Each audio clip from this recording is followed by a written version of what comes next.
Wondering how to live well after 60? The answer isn't more money or more people around. It's these 5 Buddhist-inspired pillars that bring real peace and freedom. At 60, life is no longer a race. It becomes the delta of a river, calm, reflective, and ready to merge with the ocean. And in that stillness, you'll realize, family may not always be there, but your inner strength can. Pillar 1, inner peace, the only flame that doesn't fade. At 60, life starts to quiet down. The children have grown, the career slows or ends, and the rush that once filled each day begins to fade. But what many don't expect is that silence outside often reveals noise within. Suddenly, there's more time to think, and the thoughts are not always kind. Regrets, what-ifs, unanswered questions, a quiet kind of loneliness. This is when many realize, real peace doesn't come from more people or more things. It comes from within.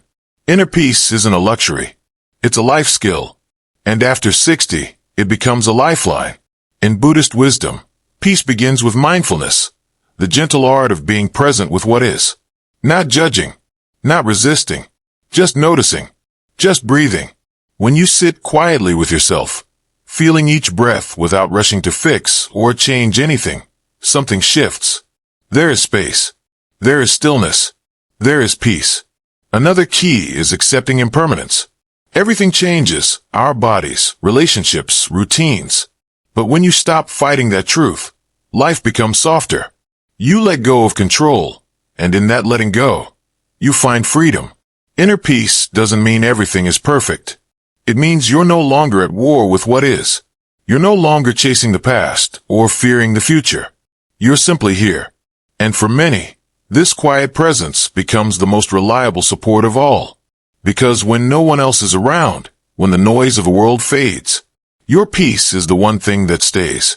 Pillar 2, health, your first and last wealth. When inner peace begins to bloom, the body naturally follows. There's a quiet wisdom that settles in. Not just in the mind, but in the bones, the breath, the way we walk through the world. At 60 and beyond, the body doesn't move the way it once did. Joints are stiffer. Energy may dip, but the body is not broken. It is simply asking us to treat it with more care, more gentleness, more awareness. Health is no longer about running faster or lifting heavier. It becomes about listening. Listening to what your body needs and honoring it. A morning walk with no phone in hand, stretching as the sun rises, sipping warm herbal tea in silence, choosing meals that nourish, not just fill. This is how the wise age gracefully, not by doing more, but by doing less with more presence. In Buddhist teachings, the body is a sacred vessel, a temporary home that allows us to awaken. Caring for it isn't vanity, it's reverence, it's gratitude. And when we breathe mindfully, eat with awareness, rest with intention, we are practicing self-compassion, the kind of compassion that becomes more valuable than any medicine. Because health isn't just freedom from disease. It's having enough strength to enjoy the moment, enough clarity to see beauty, enough stillness to feel alive.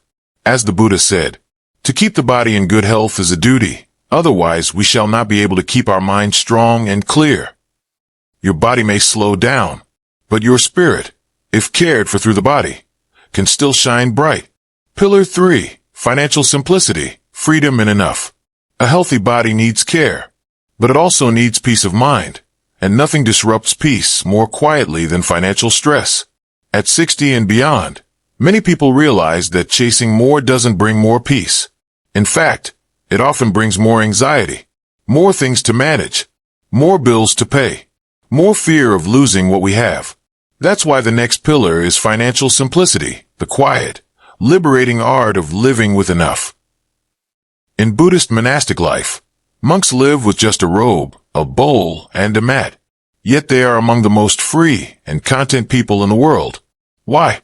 Because they are not owned by what they own. They're not trapped in the cycle of comparison, consumption, and debt. You don't have to live like a monk, but you can learn to embrace just enough.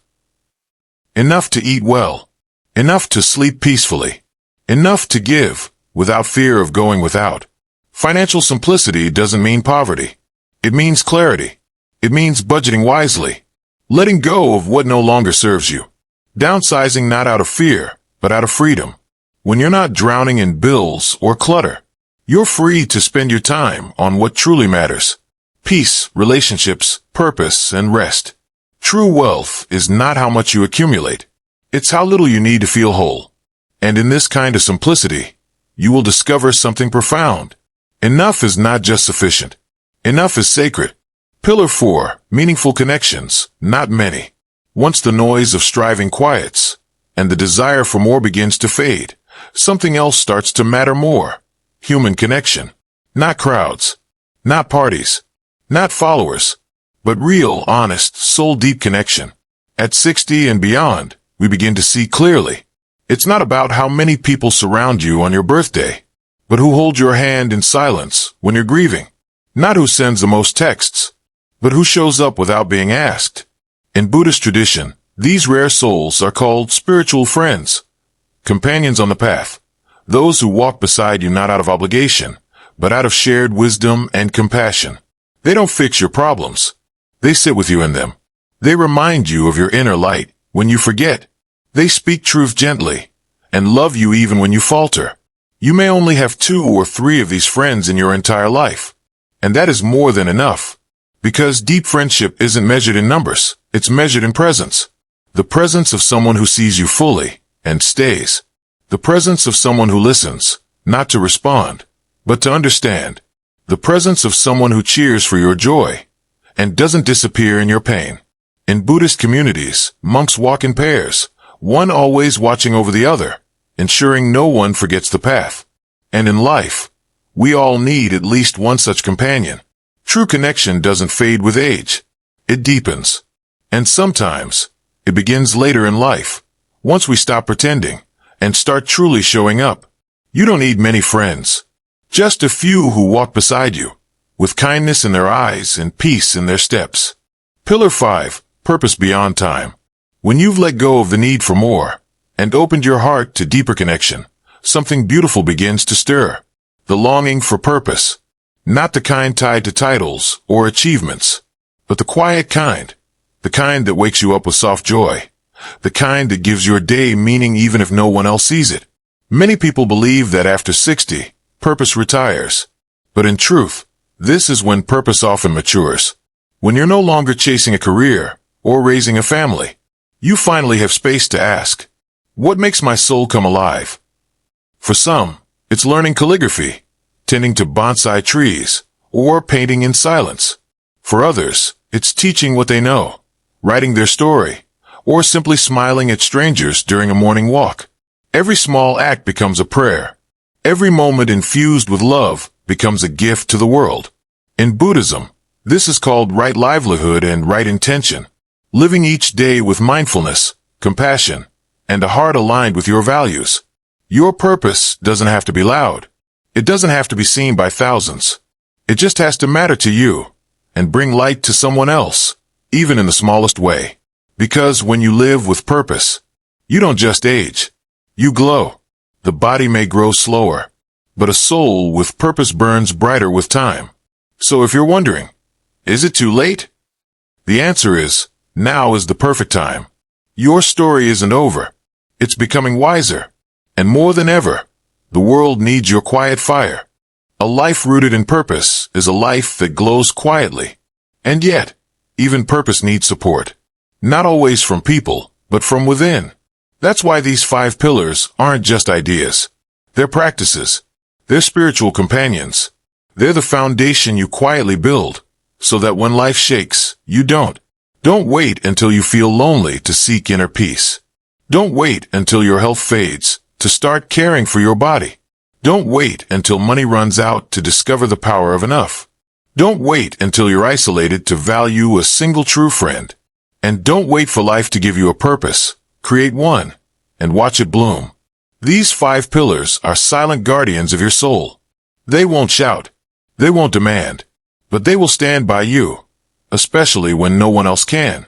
In the teachings of the Buddha, the greatest strength is not in what you own or who surrounds you, but in the mind that is calm, the heart that is open, and the path that is walked in presence. So start now, with one breath, one walk, one act of kindness, one morning tea, one mindful word. Because when the world gets quiet and the people fade, these 5 pillars will still be standing, and so will you.